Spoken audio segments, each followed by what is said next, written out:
Ok, bueno, mis queridos amigos, hoy es taller número 5, primer nivel, taller número 5, ¿no? Bueno, fíjense ustedes, deben haber escuchado a lo largo de la historia en Estados Unidos han habido un lugar y un evento que han sido los más sonados realmente y los más polémicos a lo largo de la historia de la ufología. El primer caso y el que vamos a ver ahora tiene que ver con Roswell. Roswell fue el estrellamiento de una nave del cual luego se logró recuperar mucha tecnología. Yo les sugiero que si ustedes pueden, ingresen en la página de Navegantes del Cosmos y chequen un libro que se llama Más allá de Roswell, ¿no? Es de Philip Corso. Philip Corso, algo extraordinario porque esta persona fue la encargada de recuperar la tecnología de este evento, ¿no? Así es que les sugiero que revisen eso. Esto sería importante porque siempre en los términos de la ufología pues se ha discutido mucho si fue verdad, si fue mentira, y fue el primer gran engaño a nivel mundial que hizo Estados Unidos, ¿no? De hecho, existe una ley en el Senado norteamericano que se llama la FOIA. La FOIA son las siglas de Freedom of Information Act, o sea, la ley de libre información del Senado norteamericano. Esta ley en su parte esencial dice que toda información, por más top secret que sea, deberá ser desclasificada al común de la gente en un plazo máximo de 50 años. Máximo de 50 años. Bueno, en el tema Roswell se demoraron 64 años, ¿no? O sea, debieron haber desclasificado, Roswell fue en el 47, debieron haber desclasificado en 1997, incluso nosotros nos preparamos para esa desclasificación, ya les comentaré, y no lo hicieron en el 2011, entonces se tomaron 64 años, fíjese usted.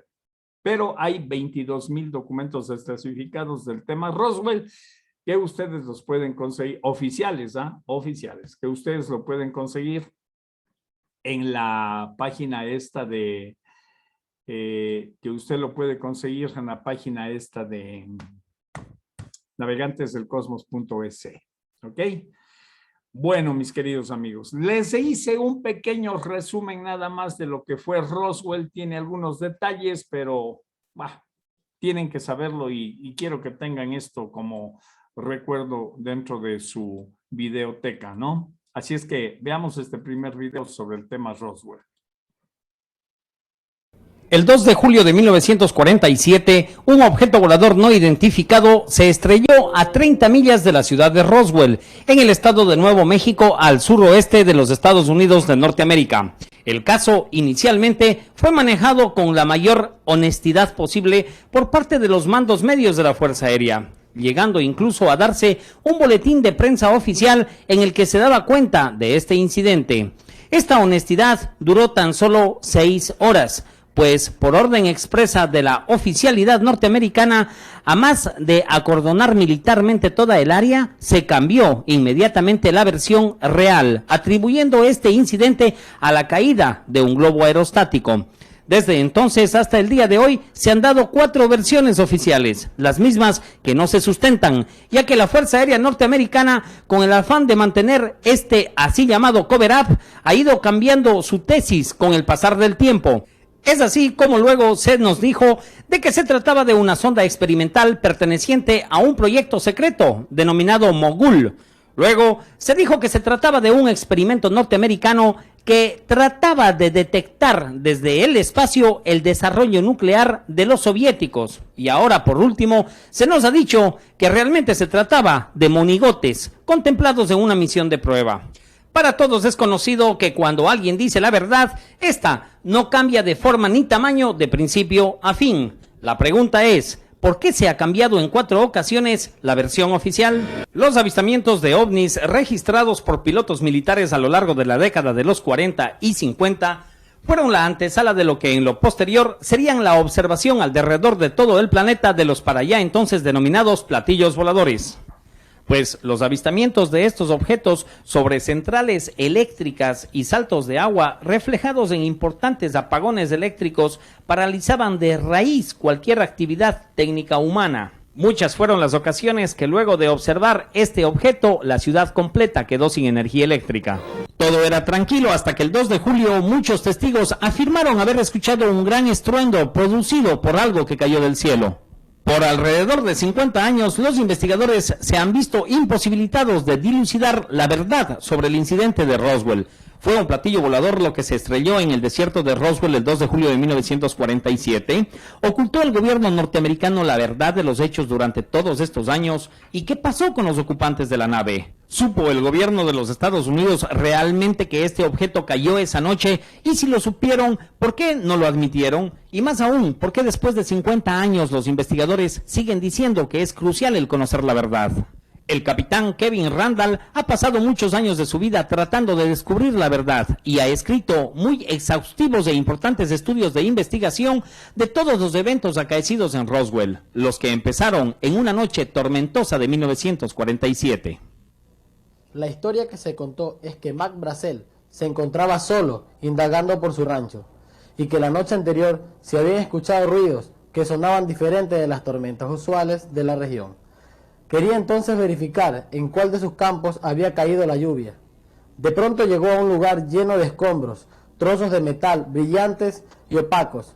Estaban esparcidos por todo el área, en donde recogió algunas piezas. El capitán Randall acepta, al igual que otros, que los restos metálicos encontrados por Mac Brazel no se parecían en nada a algo existente en la Tierra. Mac Brazel decidió entonces que era necesario llamar la atención de las autoridades. Sale de su rancho y se dirige a la población más cercana. A pocas millas estaba Roswell, en Nuevo México. El sheriff de Roswell en esa época era George Wilcox. Su nieta Barbara Duggar nos cuenta la historia. En los 40 había una nave espacial que cayó a pocas millas de distancia de Roswell. De acuerdo a mi abuela, mi abuelo acudió al sitio del desastre. En él vieron una gran área quemada y también muchos restos esparcidos por todo el lugar. Y ella le preguntó si había visto seres del espacio en el sitio, y él le contestó que sí, que habían visto 4 seres en el lugar. El sheriff, de acuerdo con los reportes de la época, se puso inmediatamente en contacto con la base aérea militar más cercana y habló sobre el campo lleno de escombros. Inmediatamente los militares se dirigieron al sitio y constataron exactamente lo que decía el sheriff Wilcox. Después de todo, encontrar los restos de la explosión y hablar de ello era una cosa. Decir que eran seres venidos del espacio era otra. Así es como se inicia el más grande encubrimiento entonces de este caso. El mayor Jesse Marcel, oficial de inteligencia perteneciente al batallón 509 de bombarderos, fue encomendado para la investigación por el coronel Blanchard. Marcel describió el área de 3/4 de milla de largo y 200 a 300 pies de ancho, lleno de escombros metálicos. Así se lo comunicó al coronel Blanchard. El coronel se dirigió entonces al teniente Walter Haut, oficial de información pública de la base aérea del ejército, ordenándole la elaboración de un comunicado de prensa en el que comunicarían al mundo que estaban en poder de una nave espacial estrellada a 35 kilómetros al noroeste de Roswell. El comunicado decía en su parte esencial lo siguiente: los muchos rumores sobre la existencia de platillos voladores se convirtieron en una realidad ayer cuando la oficina de inteligencia del 509 Grupo de Bombarderos de la 8ª Fuerza Aérea tuvo la fortuna de tener en su posesión el disco volador con la colaboración de un granjero local. Pero no se hacía mención sobre las criaturas del espacio que el sheriff contó haber visto. ¿Fue este el comienzo de un gran engaño o de un gran encubrimiento? A 40 años después de este evento, Barbara Duggar recuerda lo que le contó su abuela. Ella decía, la razón por la que recién te estoy contando esto ahora es porque cuando sucedieron los hechos, llegó a la corte la policía militar y nos advirtieron a George y a mí que si contábamos a alguien algo acerca del incidente o de todo lo que habíamos visto, no solo moriríamos nosotros, sino que también toda nuestra familia sufriría las consecuencias. Pero si la Fuerza Aérea aceptó públicamente estar en posesión de un platillo volador, ¿por qué amenazaron a un oficial local y a su familia y los obligaron a mantener el silencio? Y también, ¿por qué obligaron a mantener en secreto esto a Mac Brazel? ¿Secreto de qué? ¿Había acaso Mac Brazel encontrado algo más que un campo lleno de extraños restos? Este es básicamente el punto, en donde el incidente de Roswell se convierte en una sucesión de misterios entrecruzados, unos con otros. ¿Por qué, si el coronel Blanchard admitió tener un disco volador completo, estaríamos hablando entonces de que había claramente algo más que simples restos metálicos? Reportados por Mac Brazel. De acuerdo con las personas que vivieron en Roswell en esa época, el resultado de todo lo anterior fue una avalancha de atención mundial enfocada en el pequeño pueblo del estado de Nuevo México. Luego vino el misterio.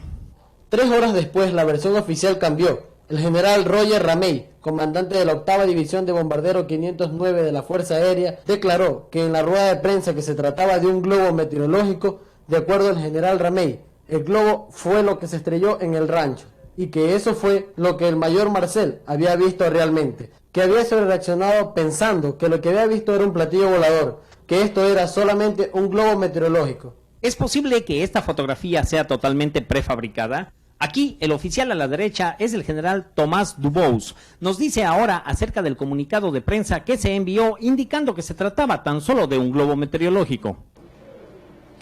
Nosotros sabíamos que se trataba de una historia prefabricada, encubierta, y de quiénes venía la idea.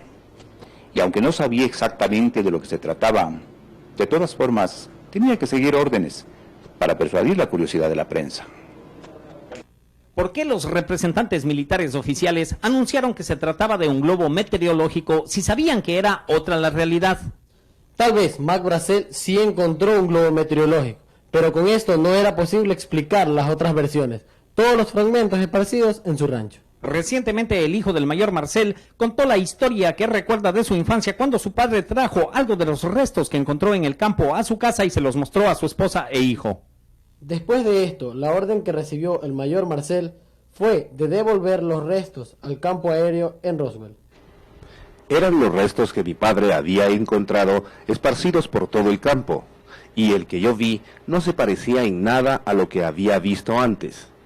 Parecían restos de naufragio, de ruinas, y compuesto como si fueran parte de una estructura, y tenían además unos escritos extraños. Lo más cerca que puedo decir es que eran como jeroglíficos, pero no eran jeroglíficos, eran algo más, eran como símbolos geométricos.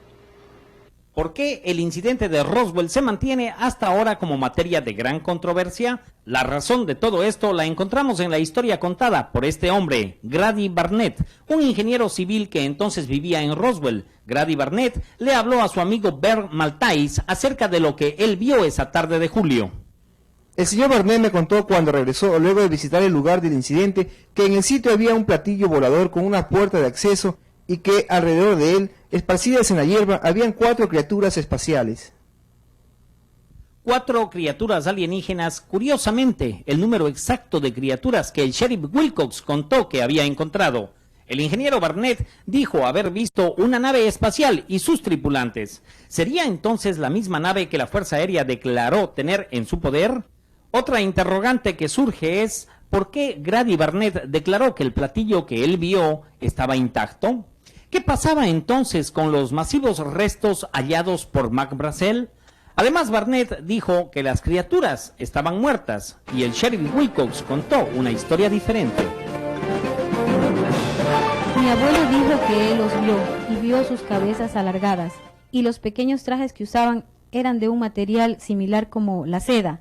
Y yo le pregunté, ¿estaban vivos o muertos? Y me respondió, pienso que al menos uno de ellos estaba vivo. ¿Podría estar la respuesta en que no se trataba de uno, sino de 2 platillos voladores los que colisionaron?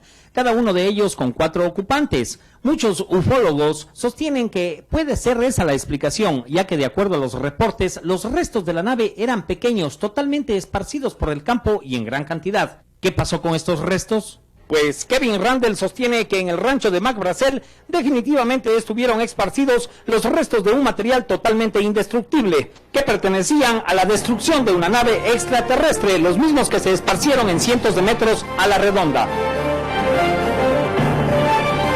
¿Qué pasó entonces con los restos encontrados en el rancho de Mac Brazel? De acuerdo a los comentarios, los restos no pertenecían a nada conocido en la Tierra.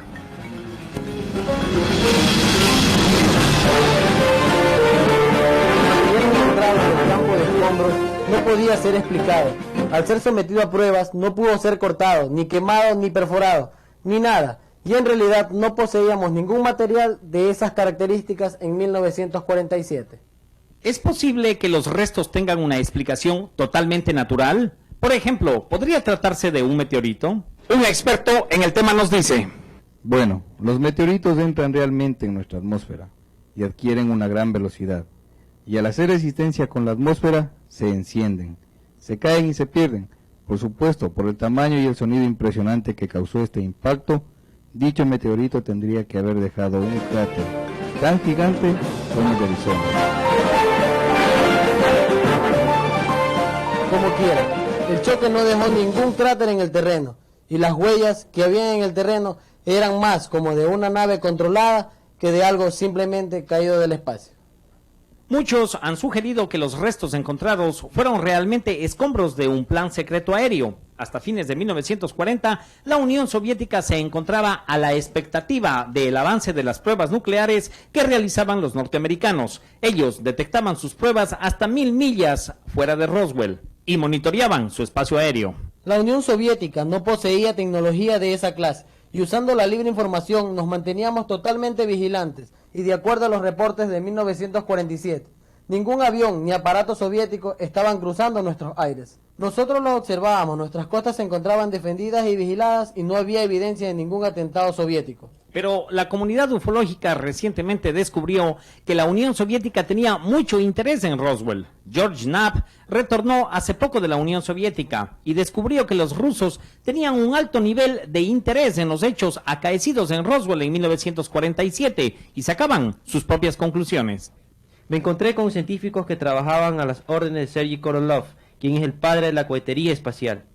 Y Korolev le contó a su doctor acerca de su encuentro con Joseph Stalin en los finales de los 40. Stalin estaba interesado en los ovnis, y una cosa que quería saber era acerca de Roswell. En esa época Roswell, Nuevo México, era una caldera para el espionaje de los rusos, y ya que ellos tenían muchos programas secretos militares ahí.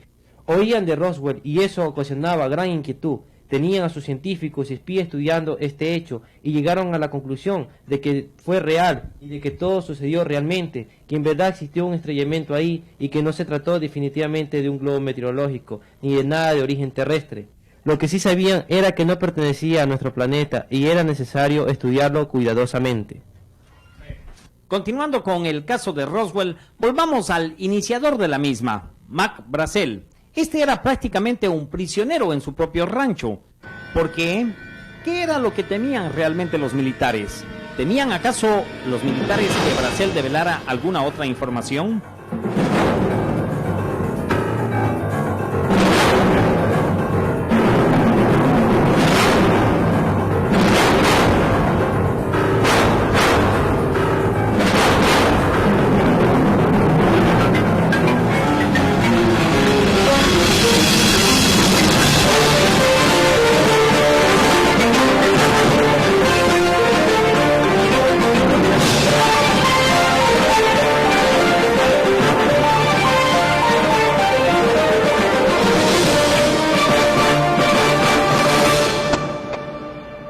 Mac Brazel logró escapar de los militares. Se dirigió entonces al pueblo de Roswell y buscó a las personas en las que él sabía que podría confiar. Uno de ellos fue el director de la radio KFGL, quien contó cómo había escondido a Brazel en su casa. Su nombre, George Robert. Le ofrecimos un espacio, un lugar en donde estar. Él quería estar lejos de los interrogatorios. El plan en concreto era divulgar una entrevista con Mac Brazel. George Robert dijo que él tenía un teléfono directo para comunicarse con las oficinas gubernamentales en Washington. Ellos nos advirtieron inmediatamente que si la entrevista salía al aire, tomarían cartas en el asunto, a través de la subdirección de frecuencias. Y si queríamos mantener la licencia, no deberíamos sacar dicha entrevista al aire. Y nos daban 24 horas de plazo para pensar. ¿Será esto posible? ¿Sería cierto que la Armada de los Estados Unidos utilizaría tácticas coercitivas para mantener a Mac Brazel en silencio? Mientras estaba en la base aérea, Mac Brazel era prácticamente un prisionero en la guardianía. Era casi como estar en la cárcel. Ellos le dieron a Mac Brazel entonces una alternativa, una salida, la de dar una versión diferente de la original, a la contada el 6 de julio, en la emisora de radio. What I found yesterday in my field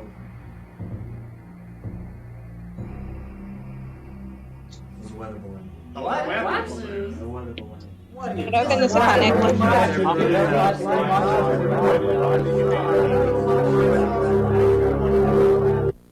Pero, ¿qué pasó con Mac Brazel cuando estuvo en custodia? ¿Por qué cambió su historia? Tal vez la verdad sea la que narró el sepulturero Glenn Dennis, conocido en este caso como el Mortician. En 1947, Glenn Dennis trabajaba en la funeraria del pueblo. En los pequeños pueblos, las carrozas funerarias servían muchas veces como ambulancia. Y en esta ocasión, Glenn Dennis tuvo la oportunidad de ir a la base y trasladar a los heridos. Una vez en que arribaban al hospital, él pudo escoltarlos y pudo ver los restos metálicos traídos desde el rancho Brazel en la parte trasera de un jeep militar. Vi unos restos de metal extraño ahí en dicho jeep, y al acercarme a observar me metí en un problema.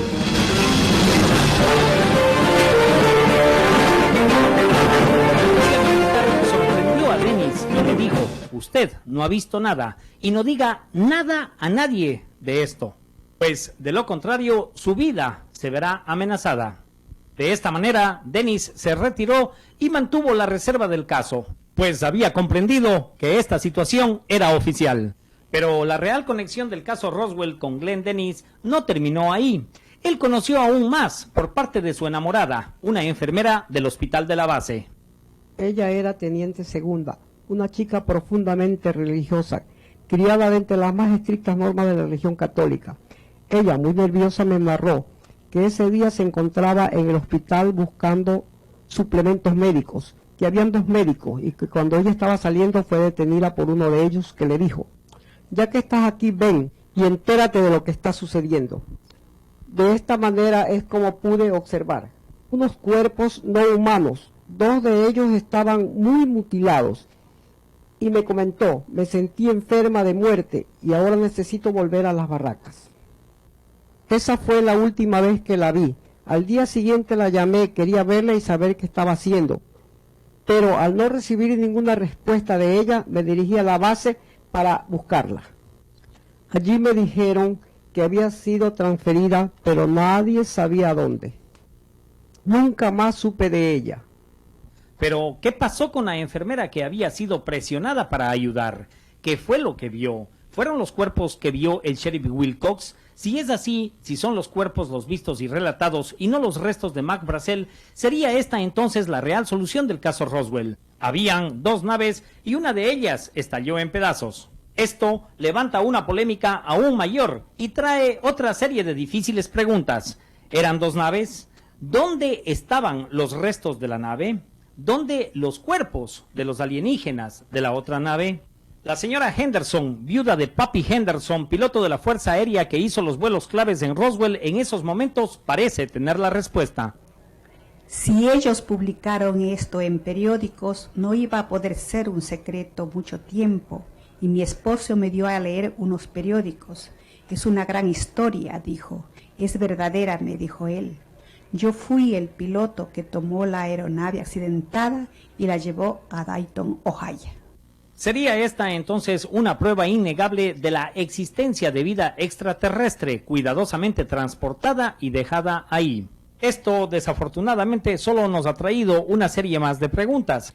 Aún si fuera posible reunir las piezas reales del incidente Roswell, ¿podría esto probar lo que realmente sucedió?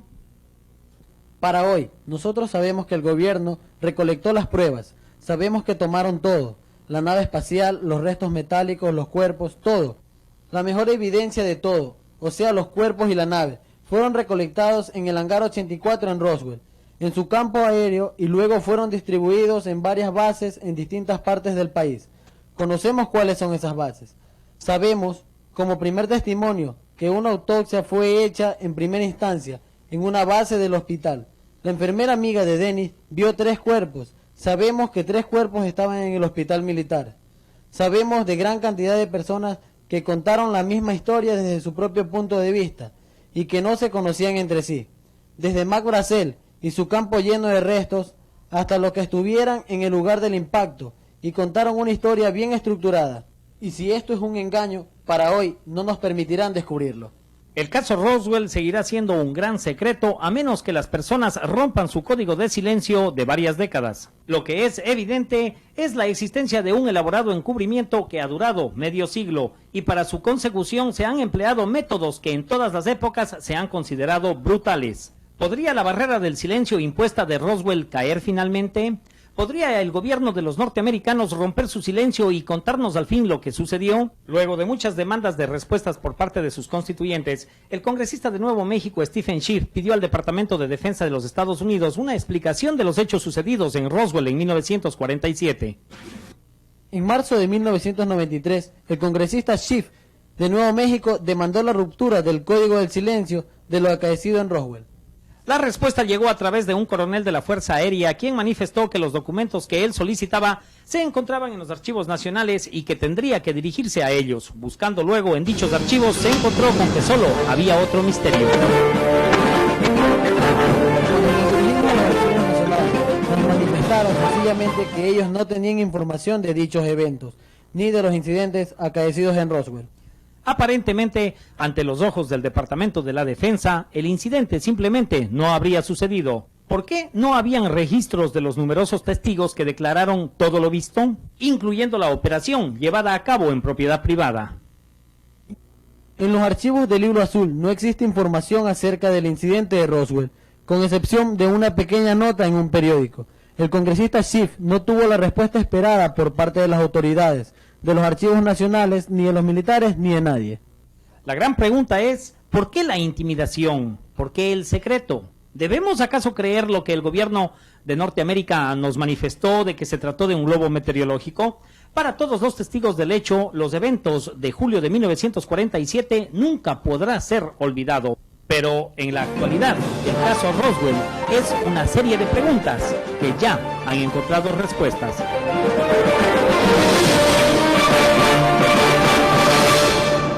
Inmediatamente después de haber sido publicados los primeros 21 minutos de la grabación sobre la autopsia a un ser extraterrestre, estos 3 rollos de celuloide empezaron a generar polémica, sobre todo en la comunidad escéptica, quienes lanzaron una serie de argumentos que en resumen cuestionaban varios aspectos. De esta manera emprendimos viaje a Roswell y ubicamos a las personas que estuvieron involucradas para entonces en este evento. Y de esta manera fuimos descartando uno por uno los argumentos dados por la comunidad escéptica. Así como por ejemplo se cuestionaba la antigüedad de la cinta, a lo cual los técnicos de la Kodak certificaron que la misma pertenecía a la calidad del celuloide elaborada en el año de 1947. Sin embargo, se adujo por parte del fabricante del celuloide que similar código de fabricación también se utilizó 20 años más tarde, es decir, en 1967. Pero de ser esto un trucaje, ni siquiera en el año 67 se hubiera podido elaborar un supuesto muñeco, debido a que no es sino hasta el año 1974 cuando se contaba con la calidad de silicones y químicos necesarios para su elaboración, como lo sostiene Stan Winston, experto en la elaboración de muñecos por muchos años al servicio de Steven Spielberg y ganador del premio de la Academia por la elaboración de los muñecos para la película Parque Jurásico, quien acotó que si existiese una persona que pueda elaborar semejante trabajo, sería un honor para él ponerlo a trabajar a su lado con un sueldo que triplique las expectativas de cualquier trucaje.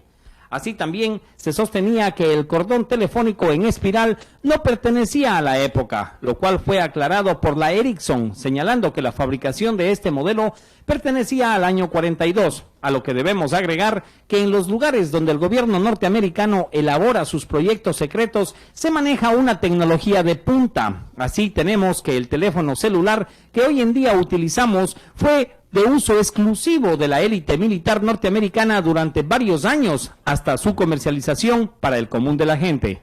Asimismo, se dijo que el instrumental utilizado para esta autopsia no era el apropiado, algo que fue desmentido por el doctor Cyril Weich, experto forense con más de 4.300 autopsias a su haber. Así, por el estilo, se han desvanecido todos los argumentos de la comunidad escéptica. Por ejemplo, el reloj que podemos apreciar en el lugar de la intervención también fue certificado por la General Electric, su fabricante, de que su año de comercialización fue el año 1945. A toda esta cantidad de evidencia podríamos sumarle muchos documentos oficiales que han sido desclasificados por el gobierno norteamericano amparados por la Ley de Libre Información del Senado, conocido con el nombre de FOIA, como este memorándum oficial del FBI, por ejemplo, que nos da cuenta de 3 naves extraterrestres accidentadas en el estado de Nuevo México en la década de los 40, en donde incluso se habla de que en cada una de estas naves existían seres o entidades biológicas extraterrestres de forma humanoide, pero no humanos.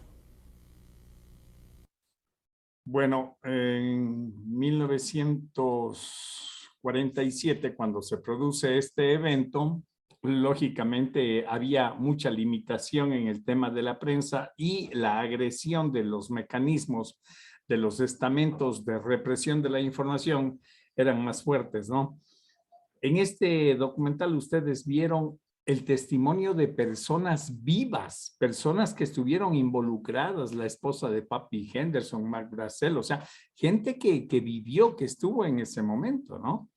Es decir, dando su testimonio. Y ahí ustedes ven cómo fueron amenazados, no solamente ellos, sino su familia entera.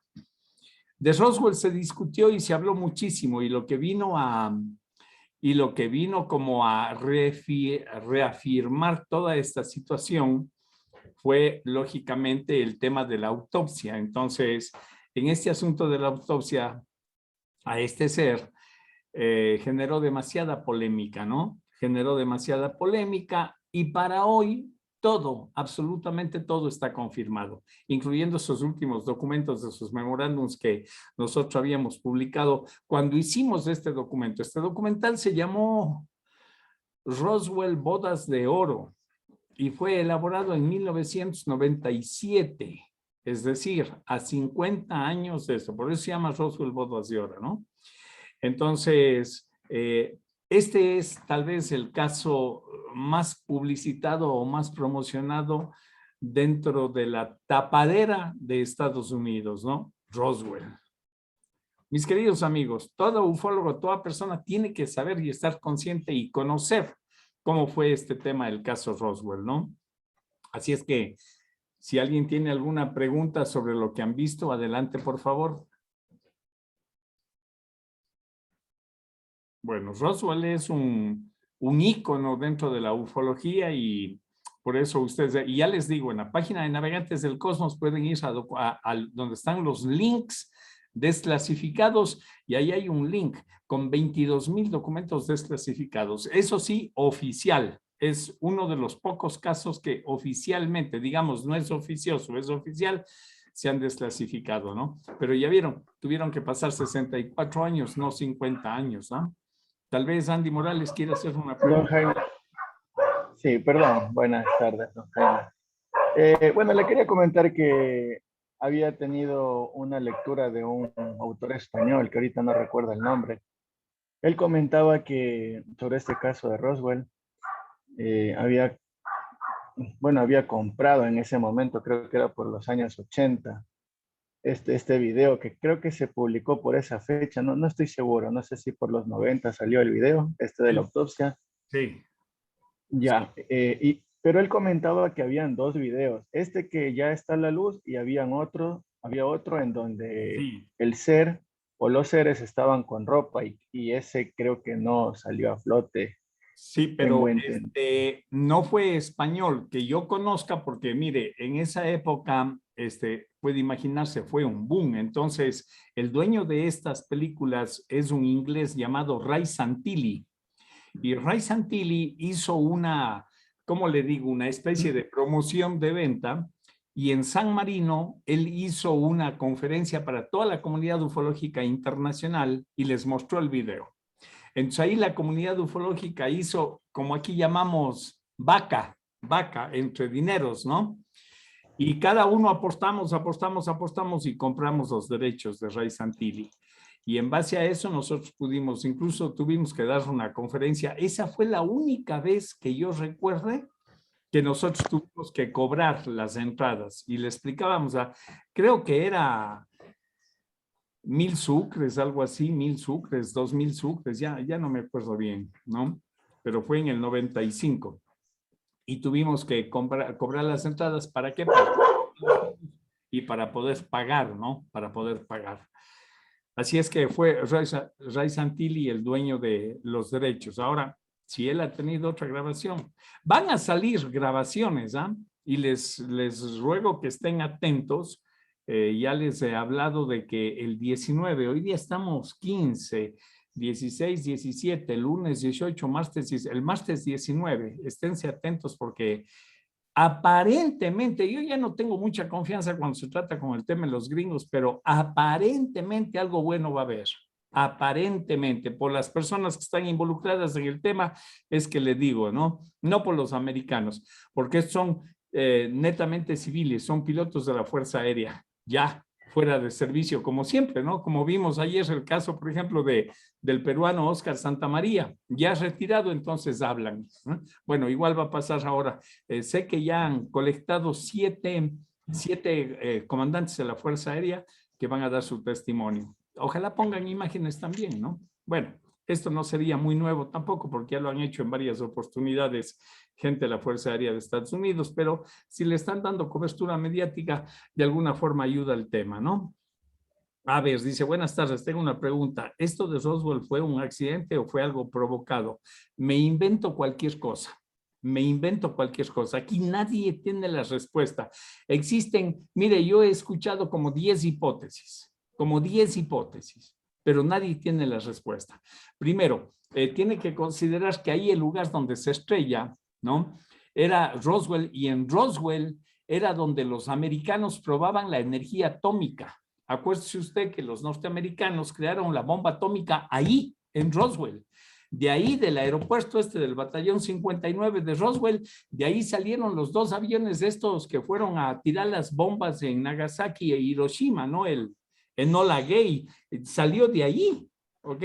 Y ahí es donde Einstein trabajó desarrollando la bomba atómica, ahí es donde trabajó Werner von Braun, toda esta gente que desarrolló la cohetería, etcétera.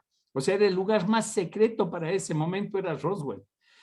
Entonces, hay varias hipótesis. La una, que puede haber sido un accidente, entre ellos provocado por esta famosa, ¿cómo le llaman? Confederación Galáctica, le llaman la Confederación, algo como vimos ayer. ¿Se acuerda que ayer vimos el millonésimo consejo, decía el tipo en Triángulo de las Bermudas, ¿no? Bueno, le llaman la Confederación Galáctica, incluso saben que hay un comandante que es el que maneja todo esto, que es Antar Shera, y bueno, hay varias historias. Otra, que los mismos americanos les dispararon con un WAR, con una cabeza atómica a estas naves, y bueno, hay muchas hipótesis, nunca sabremos la verdad. Lo que sí les recomiendo que lean el libro de Philip Corso, ¿no? Les recomiendo, porque es muy interesante, porque a raíz del 47 hay un salto brutal en la tecnología, bárbaro en la tecnología, ¿no? ¿Alguien desea preguntarse algo más? Bueno, vamos a ir entonces vamos a ir ahora a un lugar que también se especula muchísimo, que es pero muy, muy difundido alrededor de todo el planeta, y donde pues han trabajado personas que para hoy siguen hablando, como el caso de Bob Lazar, ¿no? Me refiero a la famosa Área 51. Veamos entonces Área 51, de qué se trata, ¿no?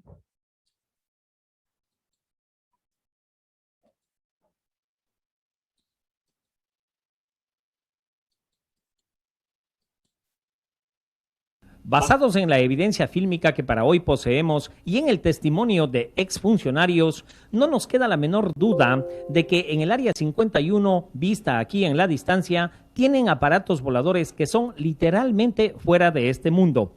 Si las naves espaciales recuperadas de los extraterrestres y sus cuerpos han sido llevados a este sitio remoto desde los años 50, la gran pregunta es, ¿por qué un secreto de este tamaño ha sido guardado por tanto tiempo? Estamos tratando con el Watergate cósmico. Eso significa que hay pocas personas dentro del gobierno de los Estados Unidos, Canadá, Gran Bretaña y de los demás países, que en 1947 los platillos voladores y algunos cuerpos de extraterrestres fueron recuperados en Nuevo México, y de hecho, algunos UFOs son naves de extraterrestres. Desde que el proyecto Libro Azul se cerró en el 69, no hubo interés oficial en el tema. Y eso pasó cuando los documentos que salieron bajo la libertad de información en América les enseñó al país que organizaciones como CIA y NASA están bastantemente involucradas en investigaciones de ovnis. Hay un número relativamente corto de personas dentro de las comunidades de inteligencia científicas y técnicas, quienes están preocupados por lo que está pasando, y un grupo más pequeño quienes están organizando investigaciones súper secretas hacia este fenómeno. Cuando yo tenía un choque, el paso era decirle a la información pública: aquí está la historia número 38 en el libro, y tú revelarías detalles de acuerdo a un procedimiento de revelación estándar para ese tipo de historias. Quiero decir, ellos nunca dirían la verdad, porque eso era siempre información clasificada. El gobierno está luchando a dedo y uña. Ellos no van a revelar ningún tipo de información acerca de esa base. Y como resultado, los trabajadores, gente que ayudaron a ganar la Guerra Fría, dedicaron sus vidas a estos programas secretos. Quienes han mantenido sus bocas cerradas están muriendo porque se expusieron a material tóxico que el gobierno se rehúsa a aceptar que existe, porque ellos se rehúsan a aceptar que existe la base por sí misma. Ya ha sido explicado, no hay nada de excitante. ¿Por qué la gente no puede hablar sobre ello? Uno de los más reveladores clips acerca de lo que el Pentágono sabía sobre la existencia de choques y contacto con seres extraterrestres se conoció en 1989 con el desarrollo de un proyecto súper secreto que tuvo el nombre clave de Viaje Cósmico. Viaje Cósmico es una nueva experiencia en entretenimiento en vivo, un nuevo concepto y una nueva dimensión. Esto es algo que nadie debería perderse, y les garantizo de que millones y millones de personas alrededor del mundo van a recordar esto por el resto de sus vidas. Alguna vez hubo la intención por parte del gobierno norteamericano de enseñarle al público los restos del choque de una nave extraterrestre y los cuerpos preservados que el gobierno tenía en su posesión, para lo que el Pentágono necesitó la ayuda de Bob Esler, un especialista en misiones de la NASA y un experto en robótica, quien también es ahora un respetado investigador del fenómeno ovni. Ellos estaban diseñando una variedad de exhibiciones para enseñar la historia de los avistamientos UFO, UFOs asociados con el programa espacial y, desde luego, extraterrestres asociados con los fenómenos de abducciones. A mí me enseñaron material fotográfico que envolvía a lo que parecía ser una criatura extraterrestre típica, a los extraterrestres grises, que se han convertido bastante populares en las publicaciones de la prensa. La criatura estaba encerrada en cierto tipo de estructura de ataúd, de cristal, que estaba siendo preservada con muchos aparatos, tanques y cosas así. Cierta forma de un tanque criogénico para preservar el cuerpo de la decadencia.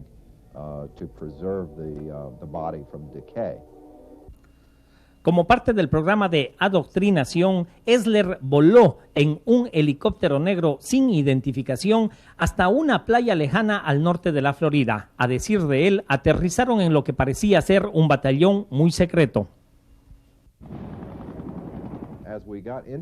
Al dirigirnos a esta edificación, descendimos a un área que yo describiría como un área de mezanine, que miraba hacia un cuarto de control. Había una pantalla enorme que representaba el área del cuadrante de la parte sudeste de los Estados Unidos, y había una serie de luces que estaban flotando a lo largo y encima de un área cuadriculada. Había 5 ovnis. Estaban, por cierto, nombrados en la pantalla como A, S, C, y escuché a alguien hacer la referencia de artefactos espaciales de alternativa. Los artefactos bajaron hasta esta cuadrícula, hasta esta área de vórtex, y luego se dispersaron, y a nadie pareció importarle.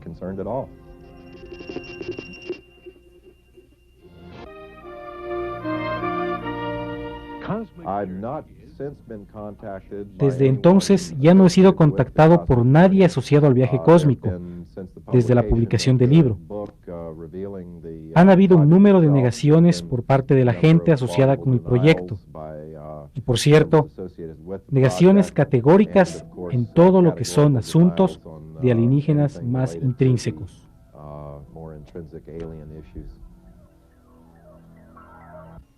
La única investigación oficial de ovnis que los Estados Unidos ha admitido ha sido el proyecto Libro Azul, el mismo que fue armado por el presidente Truman en 1952, después de una oleada de avistamientos ovni cerca de áreas militares sensitivas.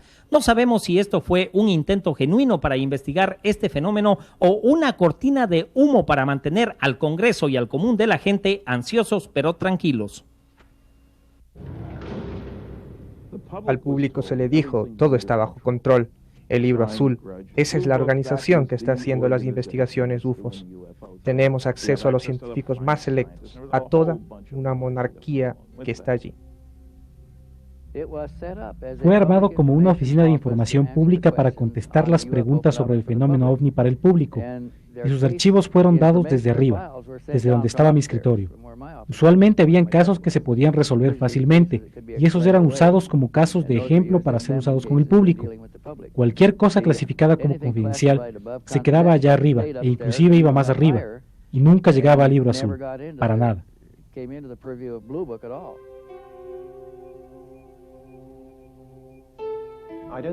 Dudo que nos hayan dado una investigación genuina y que los reportes raramente sensibles fueron llenados por un grupo más importante que el proyecto Libro Azul.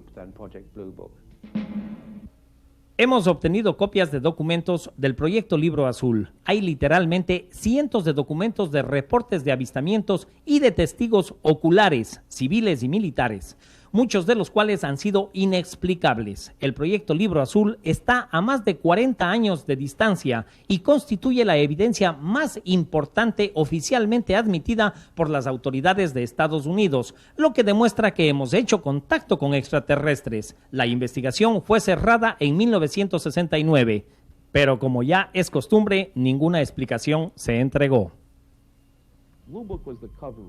Libro Azul fue lo que se encubrió. Eso es lo que tú escuchas como la única verdad mencionada, y es razonable. Lo vi en una carta de la Fuerza Aérea del año pasado a un senador, que decía, Libro Azul fue lo que fue, y cuando lo cerramos, nos salimos del negocio. En realidad habían otros grupos dedicados a monitorear los cielos. Continuamos viendo casos importantes de los militares. El cielo vivo significa nada, pero es diferente si uno viene zumbando de una forma y se aproxima a una base de comando de aire donde hay armas nucleares guardadas. Esto ha sucedido, porque hay récords de eso. Entonces, eso es de importancia.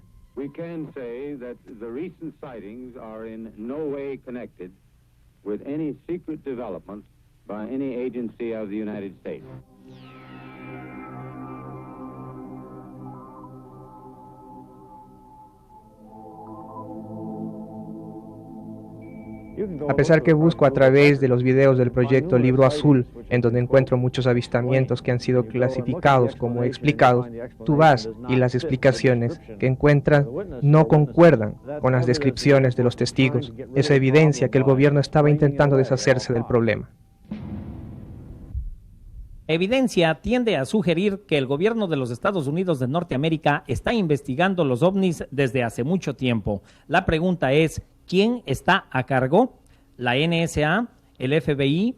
¿La CIA? Todos ellos tratan de disimular su responsabilidad, porque toda la información con respecto a los extraterrestres está manejada por la SCI. Y ni siquiera el presidente de los Estados Unidos sabe toda la historia. ¿Quién está a cargo? ¿Es acaso el presidente? ¿Es acaso la Fuerza Aérea? Estoy convencido de que todavía tenemos análogos con Majestic 12, un grupo de personas sobresalientes, de la comunidad de inteligencia primordialmente, y algunas de tecnología. Están corriendo el espectáculo. Los presidentes vienen y van, agencias de inteligencia vienen y van, para siempre. En lo mejor de mis conocimientos, no hay una investigación oficial de ovnis operada por el gobierno de los Estados Unidos. Sin embargo, extraoficialmente, los videos muestran que la Agencia de Defensa y de Inteligencia tiene que remitir un reporte de incidentes en el mundo entero, y eso es fácilmente probable, a pesar del hecho que la DIA mantiene. Ellos no tienen ningún interés en este tema.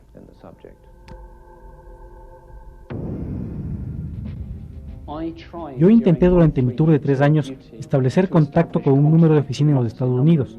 Hice repetidos intentos por hacer eso, pero consistentemente fue nulo. Me dijeron que desde que el proyecto Libro Azul fue cerrado en 1969, no había un interés oficial en este asunto.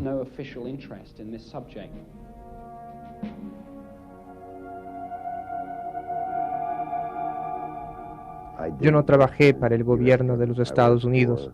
Trabajé para un gobierno satélite de este país.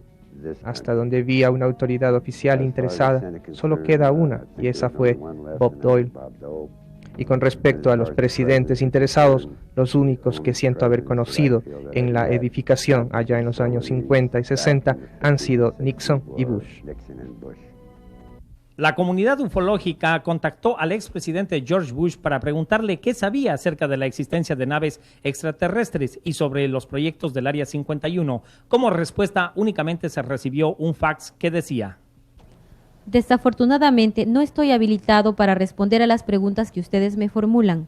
La política del presidente es la de no comentar o involucrarse en ninguno de los proyectos clasificados del gobierno de ningún tipo que estos sean. Bueno, una forma cómoda de sacarse de encima el problema, ¿no? Esta persona que ustedes vieron al final con una cachucha dando la declaración en sombra, se llama Bill House. Él ya falleció, pero yo tuve la oportunidad de conocerle a él en 1993 en un congreso en Estados Unidos al que fui invitado. Y ahí él me dio el testimonio y yo tengo la grabación. Y él decía que trabajaba recibiendo órdenes de un ser extraterrestre, de un gris. Ese ser extraterrestre se llamaba Yariot, ¿no? Y él dice que llegaba a tal punto al asunto que le daba órdenes ya mentales nada más y él recibía claramente en su mente la pregunta o lo que tenía que hacer. Y cuando él iba a dubitar o iba a decirle, pero esto no, él le decía, no, hazlo, punto. Es decir, estos seres están involucrados en trabajos de tecnología ahí al interior de Estados Unidos de hace mucho tiempo. Hubo un pacto a raíz de la caída de Roswell. Esto tiene miles de detalles, pero yo a ustedes les comprimo la información que lógicamente si ustedes quieren desarrollarla, pues pueden hacer su propio trabajo de investigación, ¿no? De los 3 cuerpos que se recogieron en el tema Roswell, entonces 2 murieron y 1 quedó con vida. Este que quedó con vida, del cual incluso tenemos un video que en el segundo nivel, cuando marcamos la evidencia, les presentaremos. Este ser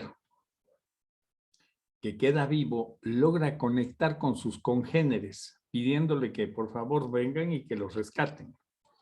Vienen los congéneres y se hace un acuerdo en la base de Holloman. Ahí se reúnen con la gente del Pentágono, que son los que están, ya sabemos ahora, como ahí decíamos, no sabemos quién estaba, el FBI, la CIA, la DIA, la NSA, quién estaba detrás de esto. Ahora ya sabemos que es el Pentágono, ¿no? Directamente el Pentágono, que maneja estos proyectos que se llaman los Dark Projects, ¿no? Proyectos oscuros. Entonces, logran hacer un acuerdo que a cambio de tecnología, ellos les iban a permitir revertir su genética, porque lo que aducían estos seres es que para lograr el nivel tecnológico que ellos tienen ahora en su planeta, ellos han tenido que utilizar tecnologías muy avanzadas, y esas tecnologías han generado campos magnéticos muy fuertes que han ido reduciendo la capacidad de reproducción de sus congéneres. Entonces ellos querían que se les permita revertir su genética aquí en este planeta. Para lo que se llega a un acuerdo que únicamente se utilizaría órganos y sangre de animales, nada más, que nunca se utilizaría o se involucraría en este tema a seres humanos. ¿Okay? Eso creo que fue cumplido, pero en la década de los 50, de los 60 e incluso de los 70, se supo mucho de las mutilaciones. Si ustedes están enterados, había unas mutilaciones perfectas con rayo láser cuando todavía ni sabíamos lo que era el láser. Y luego pasó el tiempo cuando ya se empezó a levantar polvareda con este asunto, porque en Estados Unidos muchos medios de comunicación ya lo denunciaban. Entonces estos seres crearon en el laboratorio una especie de mosquito, pero en grande, ¿no? Para extraer líquidos de los animales y todo eso. Ese es el famoso chupacabras, ¿no? Una mascota de los extraterrestres. Y bueno, por ahí va la historia larga, ¿no? Hasta aquí de lo que vieron, pero continuemos con el video. Luego vamos a la sección preguntas, ¿ya? Continuemos con el video, porque si no ustedes van a hacer preguntas que ya están explicadas en el video.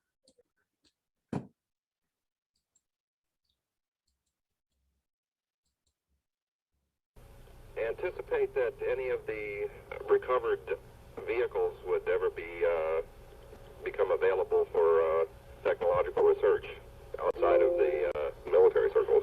Again, I honestly don't know. 10 years ago, the answer would have been no. Yeah. Whether as time has evolved, they're beginning to become more open on it, is a possibility. Él sabía, desde un punto de vista oficial, que estos vehículos, que estos objetos existían, que estaban en custodia militar y que habían proyectos científicos asociados con ellos. Yo creo que es la primera revelación por alguien en un nivel de capacidad alto dentro del gobierno de los Estados Unidos, especialmente dentro de la comunidad de inteligencia, para, de hecho, tener conocimiento de que estamos realmente involucrados, de que los ovnis son reales, de que fueron desarrollados por inteligencia no humana y que de alguna forma hemos obtenido posesión de esa tecnología.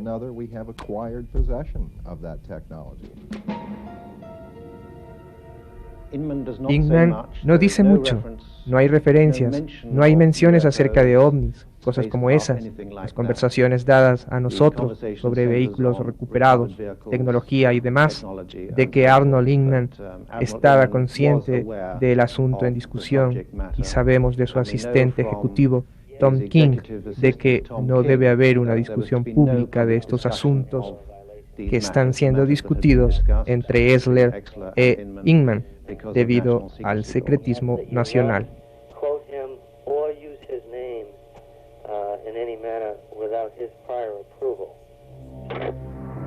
Ingman se retiró del servicio al gobierno en 1982 para volverse presidente de la Corporación Internacional de Aplicaciones de Ciencias de San Diego. Interesantemente, una de las áreas de investigación primarias de la compañía es sobre sistemas gravitacionales de propulsión, el mismo método de propulsión de los discos voladores en los que Bob Lazar trabajaba en el Área 51. El proyecto James defiende pobremente a la propia publicación de defensa militar. Publicó un artículo acerca de SAIC y había un escrito posterior en el artículo que decía que cualquiera que crea en la ciencia de la antigravedad de ser demasiado arcaica, demasiado esotérica, inclusive para la Fuerza Aérea de los Estados Unidos, debería considerar el estudio sobre la propulsión eléctrica emprendido por SAIC. Para el laboratorio astronáutico, que ahora es parte de los laboratorios Phillips, el objetivo primordial del estudio era bosquejar métodos físicos para probar teorías sobre el acoplamiento inductivo entre fuerzas electromagnéticas y gravitacionales, para determinar la habilidad de proposición mantenida por un argumento de tales métodos al ser aplicados a la propulsión espacial, y en términos simplificados, un sistema de propulsión antigravedad que se mantiene para algunos como el salto cuántico final. Bueno, esto es real. Primero, porque yo vi estos equipos, y segundo, porque esta teoría funciona, ya que la gravedad distorsiona el tiempo, y como dije, esa no es una teoría. Tú sabes que eso es verdad. Si tú estás doblando espacio y tiempo a través de eso, cuando tú vuelves de nuevo en ese lugar, tú estás allí como entre los sonidos de un reloj.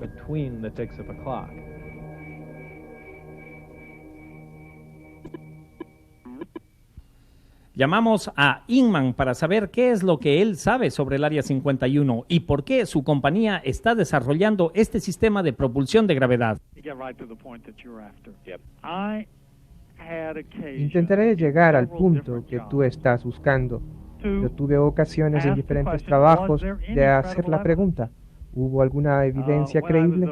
Cuando yo fui el vicedirector de la Agencia de Inteligencia de Defensa, de la Agencia de Seguridad Nacional y de la de Seguridad Central, yo indagué en tiempos diferentes. ¿Tienen ustedes alguna evidencia creíble que apoye la evidencia de ovnis? Y la respuesta siempre fue no. El proyecto James, el que tú has mencionado, que se refiere un poco al desarrollo en el que él estaba trabajando, el salto cuántico final, sistema de propulsión gravitacional, exótico deberíamos decir, y eso es lo que han usado para los platillos voladores.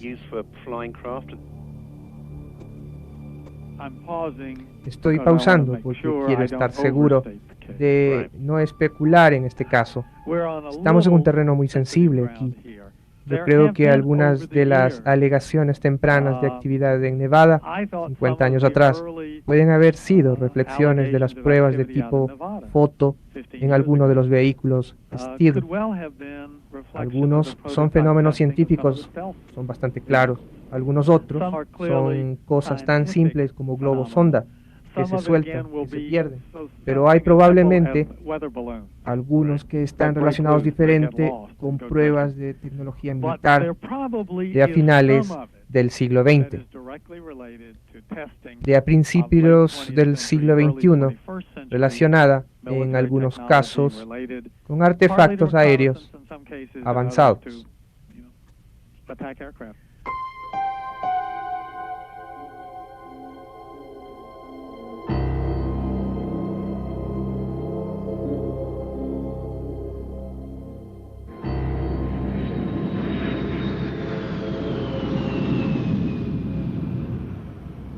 Esta es la base aérea de Nellis y como podemos observar es de fácil acceso al público, a pesar de que es una de las instalaciones de los militares de mayor rango en Norteamérica y está dividida en 4 grandes áreas. En esta base se probaron los más sofisticados jets y bombarderos cuando estos daban sus primeros pasos. Esta base sirve de puente al Área 51, así es que si hay platillos voladores siendo probados en el desierto, entonces el personal que aquí trabaja definitivamente sabe sobre aquello. Aquí en Las Vegas contactamos con una ex operadora de radares. Ella abandonó la Fuerza Aérea en 1985 y está muy asustada como para revelar su verdadera identidad.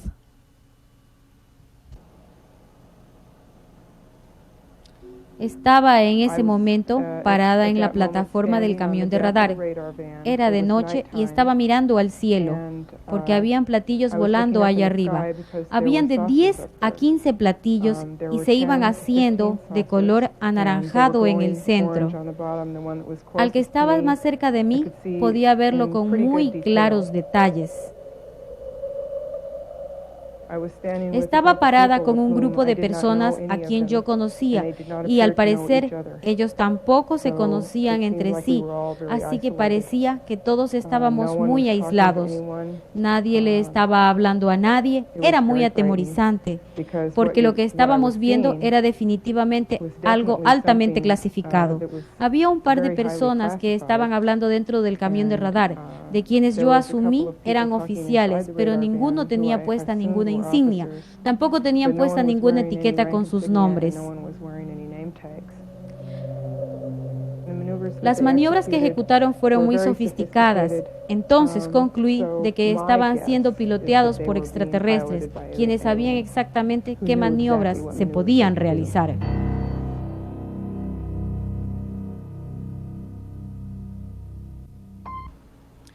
Como parte de este test, ella fue llevada a la base mismo del Área 51. Fuimos llevados a una edificación médica que era muy sofisticada. Alguien vino y me llevó a un cuarto de exámenes. Me hicieron acostar en una mesa de acero inoxidable. Y entonces alguien vino, atravesó la puerta, caminó alrededor de la mesa por el lado izquierdo de mi cabeza y me dijo en un tono de voz fría y monótona: permanece calmada, permanece calmada, permanece calmada. Cuando llegó al lado de mi cabeza, tenía una inyección escondida en su mano. La sacó y fue directamente al lado derecho de mi cuello. Entonces, uno de los químicos me fue directamente al cerebro. A esta persona le ha tomado como 10 años confrontar esta experiencia. Ha sido muy difícil hablar de esto. Es como si cada vez que relato la historia ya se hace mucho más fácil. Cuando recién empecé a hablar de ello era como si mi boca no quisiera formar las palabras y el sonido no quería salir. Suponer que hay una sugestión muy fuerte puesta en mí de que no hable sobre esto, de que no me acuerde de esto y de que si llegaba a acordarme de esto, que no se lo comente a nadie.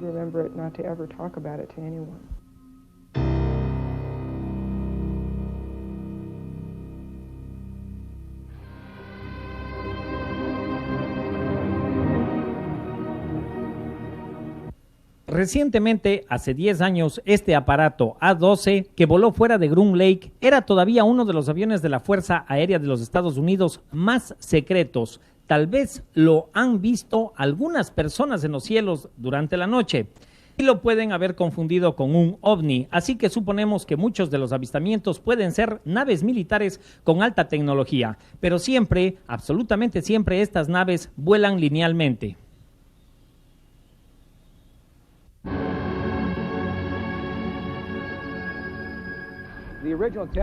El piloto original del vuelo era Louis Schock. La primera vez que lo vio, se restregó los ojos, se dio vuelta, caminó fuera de los hangares de producción, de nuevo entró. Inicialmente lo iban a llamar El Salvador, en vez de Cygnus, por la misma razón que en español significa Dios salve a Jesucristo. Todo el mundo que vio el avión no podía creer lo que estaban viendo. Era un avión de Buck Rogers.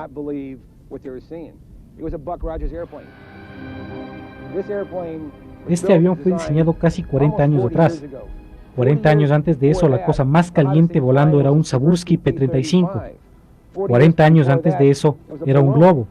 Desde entonces, la tecnología no se ha parado. Hay una muy buena posibilidad de que estemos viendo los transportes hechos por el hombre del siglo XXI.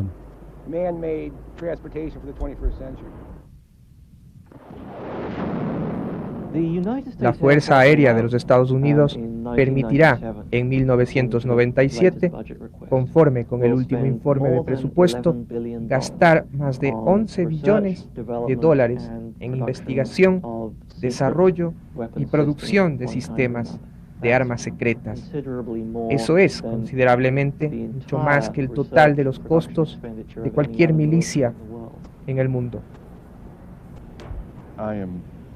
Estoy muy angustiado. Los grupos de proyectos negros están operando sin negligencia con comités oficiales del Congreso, de negligencia pública, con presupuestos negros, que nadie sabe a dónde se van o para qué están siendo usados. Yo encuentro eso bastante angustioso, atemorizante.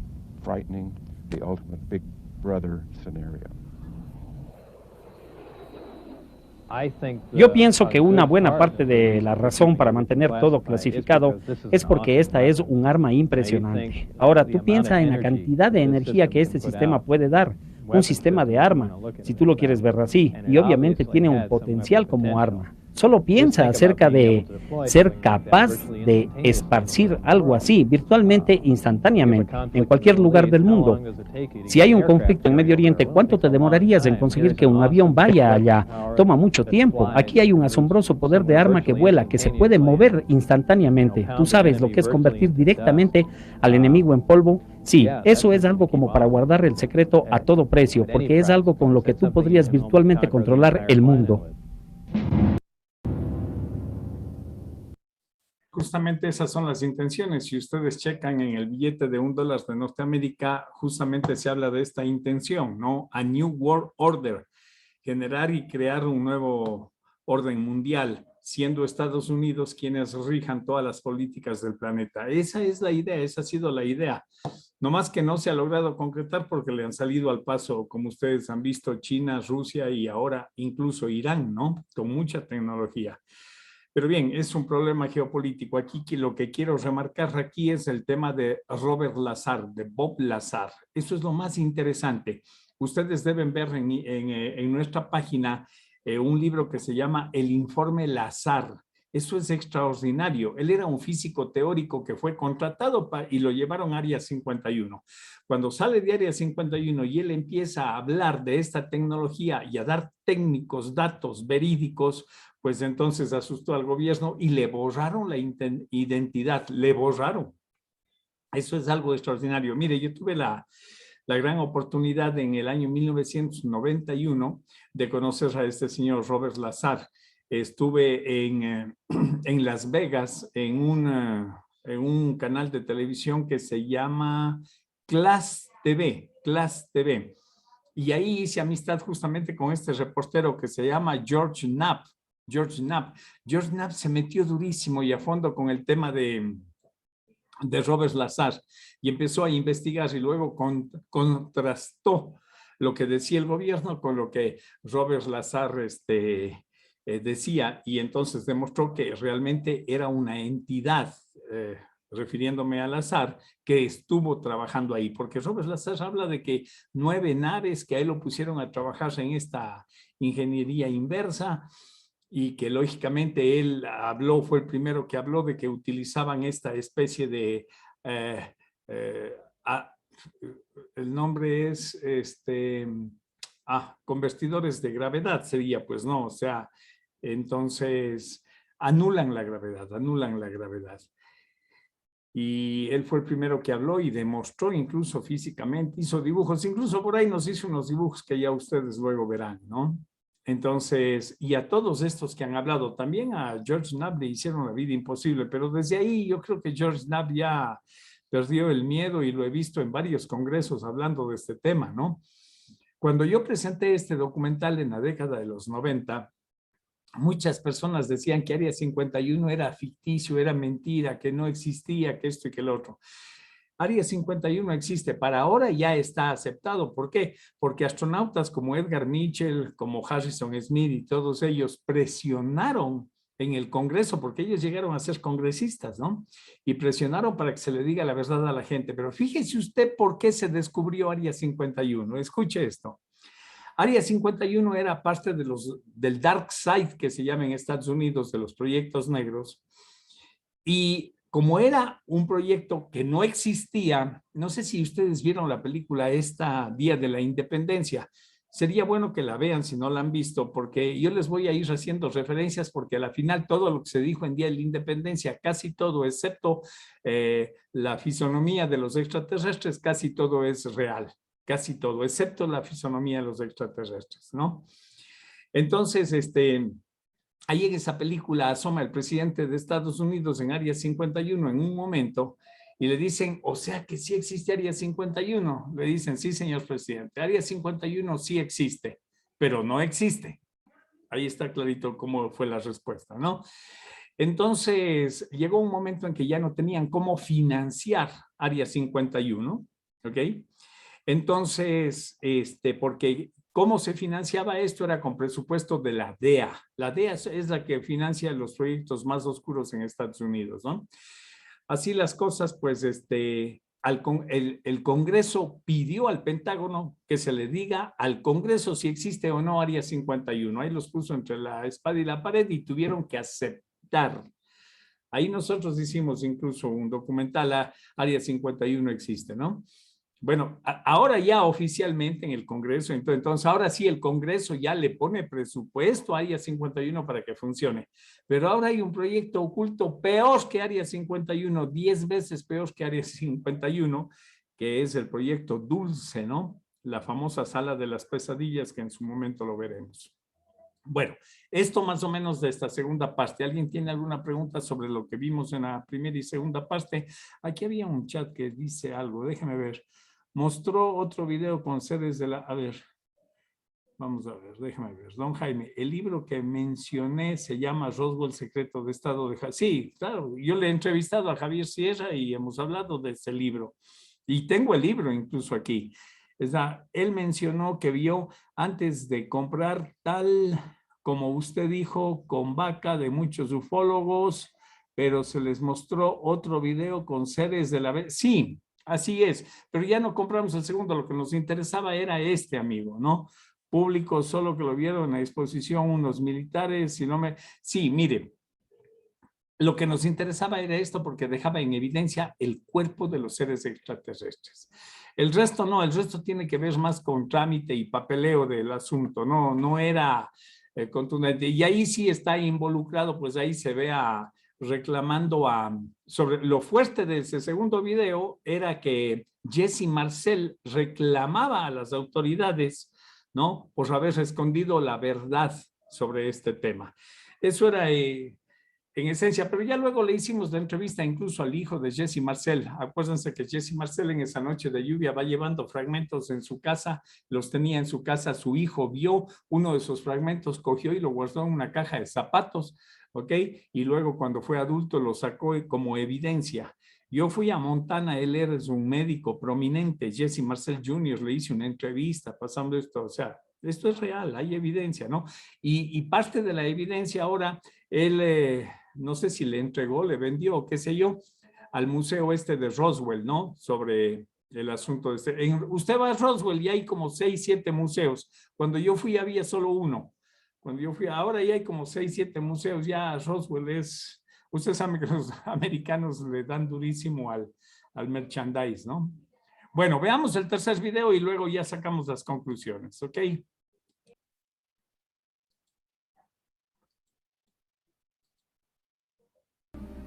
Los platillos voladores son de hecho una realidad. Este es el aparato Abrot, que fue lanzado en total secreto en 1955, hace menos de 10 años después de que 3 naves extraterrestres fueran recuperadas en Nuevo México. El memorándum de la CIA en 1955 decía que el Abrot estaba basado en investigaciones llevadas a cabo por científicos alemanes en la Segunda Guerra Mundial. Hemos obtenido este único film jamás tomado del primer vuelo de prueba súper secreto en Canadá en 1960. ¿Por qué eran las pruebas de vuelo de los aparatos voladores de los militares con forma de disco en los años 50? ¿Por qué el proyecto Libro Azul negaba su existencia? ¿Acaso era un encubrimiento para esconder las verdaderas naves extraterrestres que estaban siendo probadas en el Área 51? Como el proyecto Libro Azul, el Abrot era solo un bosquejo ya a finales de los 60, después de que millones y millones de dólares fueron invertidos. Ninguna razón ha sido dada. La última revelación de la Fuerza Aérea Norteamericana ha sido el proyecto Dark Star. I think it's time that you get a look at the newest star in the world of airborne reconnaissance. Ladies and gentlemen, I present Dark Star.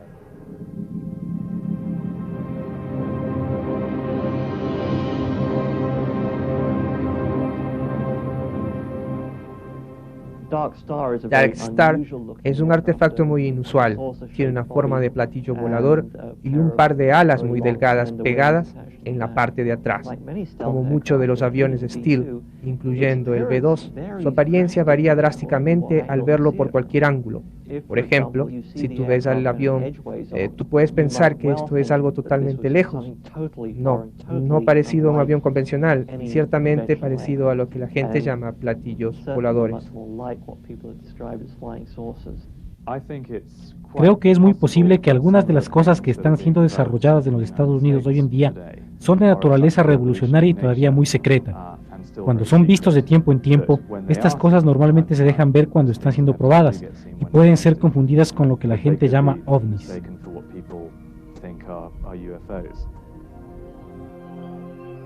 En ningún tiempo dado, la tecnología que tenemos es 10 años más avanzada que la tecnología que se conoce públicamente. Este tipo de cosas no vuelan encima de las cabezas del público. Ellos vuelan exclusivamente en rangos definidos y en zonas de peligro. Así que el tipo de cosas que han sido reportadas como ovnis no pueden ser de nosotros. En septiembre de 1947, la Fuerza Aérea escribió a J. Edgar Hoover una carta diciendo que habíamos chequeado todas nuestras investigaciones, proyectos, etc. Y no solo de la Fuerza Aérea, también de la Marina y del Ejército. Y no tenemos nada que pueda crear estos avistamientos de discos voladores. Luego de recoger el testimonio de varios científicos y autoridades involucradas en el desarrollo de tecnología espacial, consideramos que Robert Lazar nos podría entonces decir cuál era el sistema de propulsión que utilizaba esta nave alienígena. Es así como lo persuadimos y aquí está su explicación. Lazar pudo tener la oportunidad de conocer que la fuente de poder de la nave en que trabajó es un poderoso y totalmente revolucionario reactor de antimateria, algo que aún la ciencia terrestre no había podido desarrollar. Dice Lazar, hay una columna central hueca que va hasta arriba por todo el centro del disco. Esa columna es una guía de ondas, es decir, una onda de gravedad canalizada a través de esta. La base de esta columna está conectada a un reactor de antimateria que es la mitad de una esfera en el suelo de la nave. La columna central o guía de ondas se extiende hasta el tope mismo de la nave y se retrae hacia arriba para remover el reactor. El reactor en sí es del tamaño y forma de una bola de baloncesto.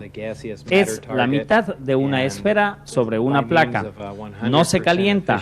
Producía un extraño campo de fuerza alrededor de este cuando lo vi operando. Puedes hacer presión sobre este campo de fuerza. Es como empujar el uno contra el otro a dos magnetos de polos iguales. Por medio de alguna reacción, este produce un campo de gravedad que no podemos entenderlo totalmente. Y una de las cosas que me estaban enseñando era la física que conecta todo esto. El elemento que servía de combustible es aún más extraño. En la tabla periódica, este sería el elemento 115. Siempre se ha teorizado que allá por el elemento 113 o 114, estos se vuelven estables nuevamente. Este es un elemento estable y hay una serie de combinaciones específicas de protones y neutrones que forman a los elementos, y esto es lo que usan. Al bombardearlo con protones, este se convierte en el elemento 116 y entonces libera antimateria. Y esta es reactiva con la materia en lo que se llama una reacción de aniquilación. Estas naves tienen un termoacoplador que es 100% efectivo, que produce energía en esta reacción al convertir el enorme calor producido en energía eléctrica utilizable también, y un tipo de onda gravitacional que se propaga de esta emisión de energía y sube por la columna guía de ondas, y entonces usan ese exceso de energía para lo que necesiten. Además, estas naves usan las ondas de gravedad como nosotros utilizaríamos los microondas. Lo más asombroso es que no hay ningún tipo de conexión física entre los diferentes sistemas de las naves. Es una tecnología totalmente extraña. Lazar estima que conservan en bodegas de alta seguridad unas 500 libras del elemento 115, disponible para la investigación altamente secreta de los diferentes proyectos que se realizan en el Área 51 y más específicamente en el departamento S4. El mencionado material es de un color anaranjado y extremadamente pesado y no puede ser encontrado naturalmente en la Tierra. Según Lazar, este tipo de elemento es virtualmente imposible de sintetizar por el ser humano. Esta es una de las pistas que le llevó, junto a las otras cosas que vio allí, a pensar, de acuerdo a su opinión experta, que estas naves no eran meramente un desarrollo avanzado de un pequeño grupo secreto de científicos. De acuerdo a las declaraciones de Lazar, es posible manipular el tiempo y el espacio gracias al principio del sistema de propulsión de estas naves. Sobre esto, Lazar nos dice: las naves tienen 3 amplificadores gravitacionales en la parte del fondo. Estos amplificadores, asumiendo que están en el espacio, se enfocan hacia el punto en el espacio al que quieren ir. Es decir, no hay un viaje lineal a través del espacio, sino que en realidad la nave dobla o curva el tiempo y el espacio, y luego literalmente es llevada con el punto de espacio que había sido atraído hasta ella, para regresar a su localización original al cesar la atracción. Aclara Lazar que hay dos tipos de traslación en estas naves. En el primer tipo, estas esencialmente establecen un balance en el campo gravitacional que los generadores de gravedad crean y pueden así viajar sobre una onda de gravedad, como lo haría, por ejemplo, un corcho sobre el océano. De esta manera son muy inestables y las naves pueden ser afectadas por las condiciones climáticas y atmosféricas.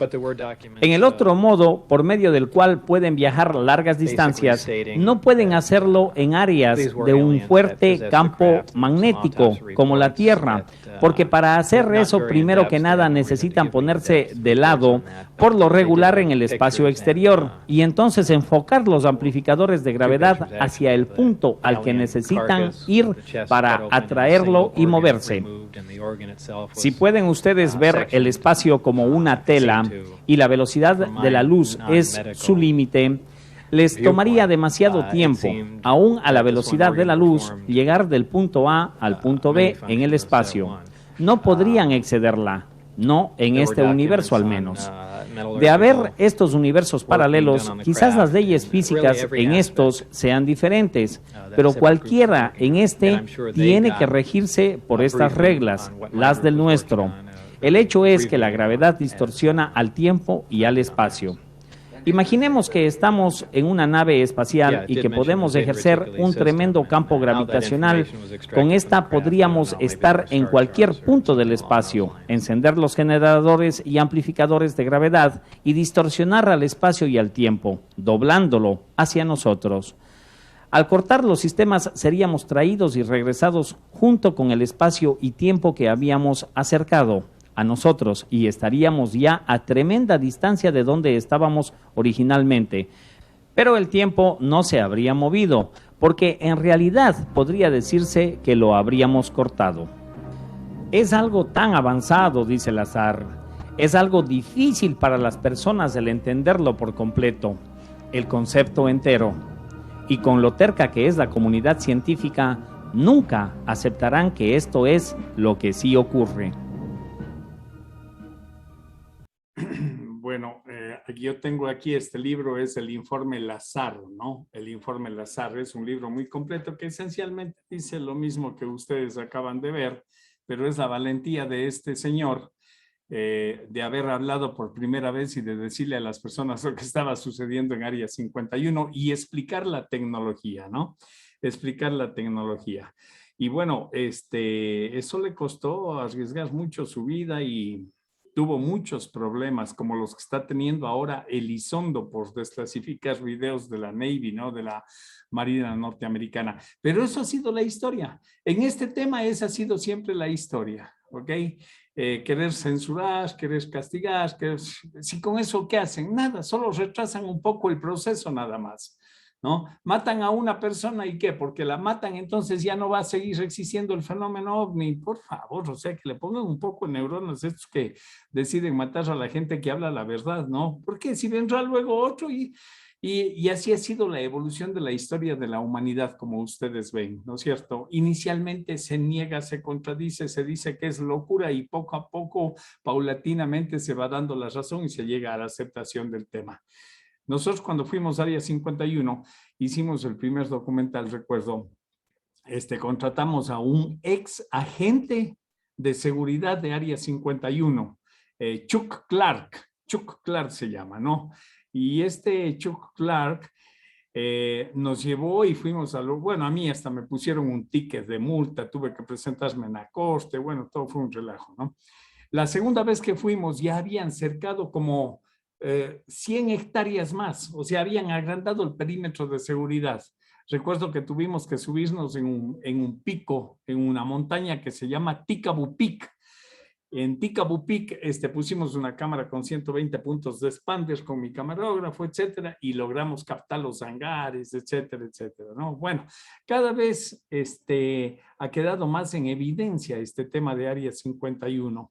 Así es que ha sido parte del Dark Side de Estados Unidos. Ya saben ustedes lo que es el Dark Side.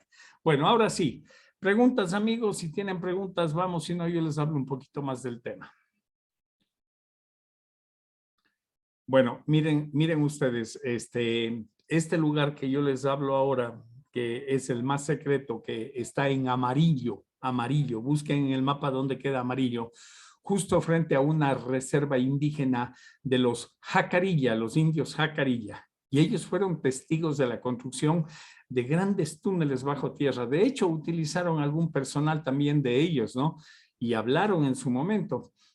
Lo que pasa es que los Jacarilla, lastimosamente, tienen la costumbre de ser, hombre, las personas como que más beben licor en Estados Unidos, ¿no? Le dieron esa fama, digo, el mismo gobierno se encargó de hacer esa fama para que la gente no crea las versiones de ellos, ¿no? Pero hay un intrépido investigador argentino que hizo un tratado extraordinario sobre el tema. Yo sí creo que en ese tema que es tan sensible, pero tan sensible, todavía las personas no están preparadas para entenderlo. Y por eso no he subido eso ya lo tengo traducido al español y todo, no lo he subido a la biblioteca. Hay información que es demasiado fuerte, ¿no? En donde se está jugando con la genética y toda esta situación y bueno, pues le llaman la sala de las pesadillas, ¿no? Aquí dice, ¿piensa usted que sería posible que ellos crean clones? No, a ver, por más extraterrestres tecnológicos y todo que sean, recuerden siempre ustedes que ellos también dependen de las leyes universales. Ellos también están regidos por leyes universales, ¿no? Y como lo han dicho varias personas, a más de que ellos están regidos por leyes universales, ellos también tienen sus límites. Ojo con esto, ¿no? A más de los límites que tendrán con la gente de la Fuerza Aérea Norteamericana, pues, ¿no? Tienen sus límites y ellos están controlados y deben estar siendo controlados por, ya les digo, alguna confederación galáctica o algo de esto, ¿no? Así es que lo de clones, eso no va. Eso no va. Clones están haciendo los propios terrestres aquí, ¿no? Y que esa es una historia que la veremos en el tercer nivel cuando hablemos del asunto del contacto extraterrestre, en el tema de los raelianos, que son los que más están moviendo este asunto, ¿no? Bueno, Área 51 para hoy es oficial y todo lo que ustedes ven, miren, les estoy poniendo reportajes de la década de los 90. Y el tiempo nos ha dado la razón en todo, en absolutamente todo. No hay un solo punto del que hemos explicado aquí que alguien pueda decir, no, eso es mentira, eso es falso. No, todo está demostrado, todo está aceptado oficialmente. ¿Ven? Y así es la evolución de este tema. Por eso les pongo, váyanse dando cuenta ustedes, el hecho de que ahora no entiendan algo no quiere decir que dentro de 5 o 10 años no lo vayan a entender, a no ser que les dé parálisis cerebral, lógicamente, ¿no? Bueno, hoy en día, ustedes pueden leerse un libro que se leyeron hace 10 años y van a ver que la forma que tienen de interpretar ustedes los libros, perdón.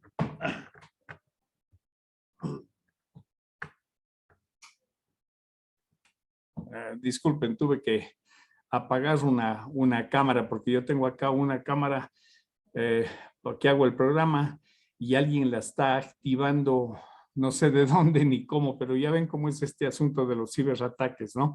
Entonces aquí donde tengo la cámara del Zoom, al lado pegado tengo la cámara de video que uso para los programas. Y activaron esa cámara no sé quién y estaban... Bueno, la vida aquí en este tema, mis amigos, es así, ¿ok? Los teléfonos pinchados, los militares auscultando qué hace uno, todo así. Esa es la famosa inteligencia militar. Dos términos entre sí contradictorios, ¿no? Bien, mis amigos, Área 51 y Roswell, esto tiene que ir a su memoria. Y esto fue todo por hoy. Que tengan un buen fin de semana. Nos veremos el día lunes con el taller número 6. Hasta luego.